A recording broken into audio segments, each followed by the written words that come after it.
Congress party MP ఎన్నికల్లో కొంతమేరకి బీజేపీతో పోల్చుకుంటే డౌన్ అయిందని చెప్పేసి కూడా చెప్పుకోవచ్చు.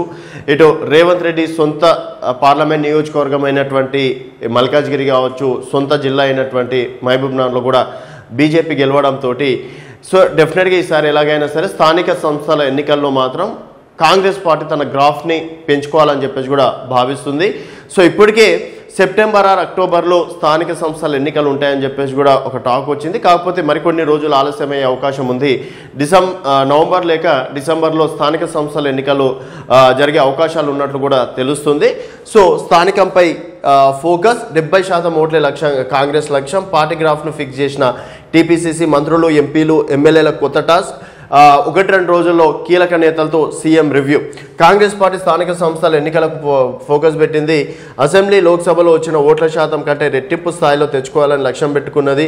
దాదాపు 70% ఓట్లను సాధించాలని భావిస్తుంది. తద్వారా పార్టీ గ్రాఫ్ అమాంతం పెరగడమే కాకుండా 10 ఏళ్ల పాటు ఓట్ బ్యాంక్ పదిలంగా ఉంటుందనేది పార్టీ ఆలోచన. ఈ మేరకు టీపీసీసీ కార్యవర్గం ఓట్ బ్యాంక్ పెంచుకునేందుకు కసరత్తు చేస్తుంది.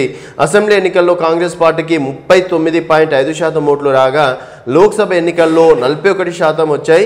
దీన్ని స్థానిక సంస్థల ఎన్నికల్లో 70%కి పెంచాలని టీపీసీసీ నిర్ణయం తీసుకుంది. మంత్రులు, ఎంపీలు, ఎమ్మెల్యేల కొత్త టాస్క్ ఇవ్వనున్నారు. 1-2 రోజుల్లో సీఎం పార్టీకి చెందిన కీలక నేతలతో రివ్యూ నిర్వహించే అవకాశం ఉన్నదని పార్టీకి చెందిన ఒక నేత తెలిపారు. రాష్ట్రంలో పవర్లో ఉన్నందున స్థానిక సంస్థల్లో ఓట్ బ్యాంక్ను పెంచుకోవడం పెద్ద కష్టమేం కాదని టీపీసీసీ నేతలు ధీమా వ్యక్తం చేయడం గమనార్థం. సో ఏం చేద్దామనే దానిపైన అంటే ఏం చేస్తే ఏ స్థాయిలో ఓట్ల శాతాన్ని పెంచుకోవచ్చని స్థానిక ఎమ్మెల్యేల నుంచి సమాచారం సేకరిస్తున్నారు.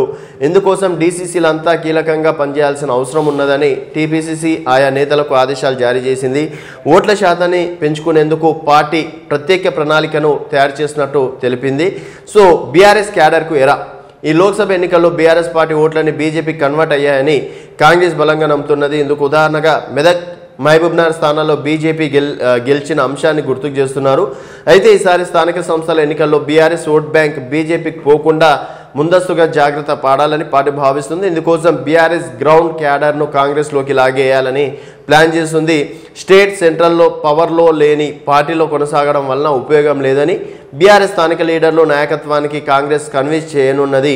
వీలైనంత ఎక్కువ చేరికలు ఈ నెలలో జరిగేలా ప్రణాళికలు రూపకల్పన చేస్తుంది. సో మొత్తానికి ఈ స్థానిక సంస్థల ఎన్నికల్లో మాత్రం కాంగ్రెస్ పార్టీ క్లీన్ స్లీప్ చేయాలని చెప్పేసి కూడా భావిస్తుంది. 70% ఓట్ బ్యాంక్ అంటే ఆల్మోస్ట్ రాష్ట్రంలో బీజేపీ బీఆర్ఎస్ని క్లీన్ స్లిప్ చేయడమే అని చెప్పేసి కూడా చెప్పుకోవచ్చు. ఎంపీటీసీలు, సర్పంచ్లు, జెడ్పీటీసీలు, ఎంపీపీలు, జెడ్పీ చైర్మన్లు ఆల్మోస్ట్ అన్ని పదవులు కనుక కాంగ్రెస్ పార్టీకి వస్తే మరొక 5 సంవత్సరాలు అంటే కాంగ్రెస్ పార్టీ కూడా టార్గెట్ 10 సంవత్సరాలు అని చెప్పేసి కూడా నిర్ణయించుకుంది.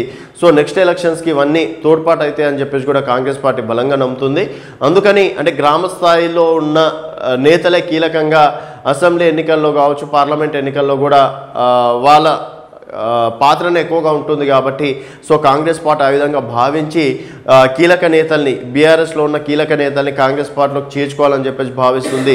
సో బీజేపీ మొన్న జరిగినటువంటి పార్లమెంట్ ఎన్నికల్లో BRS vote bank BJP convert అవ్వడం వల్లనే బీజేపీ 8 సీట్లు సాధించగలిగిందని చెప్పేసి కూడా కాంగ్రెస్ పార్టీ బలంగా నమ్ముతుంది. సో మరి బీఆర్ఎస్లో ఉన్నటువంటి కీలక నేతల్ని ఇక్కడ కేటీఆర్, హరీష్ రావు కాపాడుకునే ప్రయత్నం చేశారా, లేకపోతే కాంగ్రెస్ పార్టీ ఆపరేషన్ ఆకాష్కి అందరు కాంగ్రెస్ పార్టీలోకి వెళ్ళిపోతారా అనేది వేచి చూడాల్సిన విషయం. సో మొత్తానికి నెక్స్ట్ స్థానిక సంస్థల ఎన్నికల్లో కాంగ్రెస్ పార్టీ ఎంతవరకు అంటే 70% గ్రాఫ్ని పెంచుకునే అవకాశాలు ఎంతవరకు ఉన్నాయి అనేది మీ అభిప్రాయాలను కింద కామెంట్ రూపంలో తెలియజేయండి.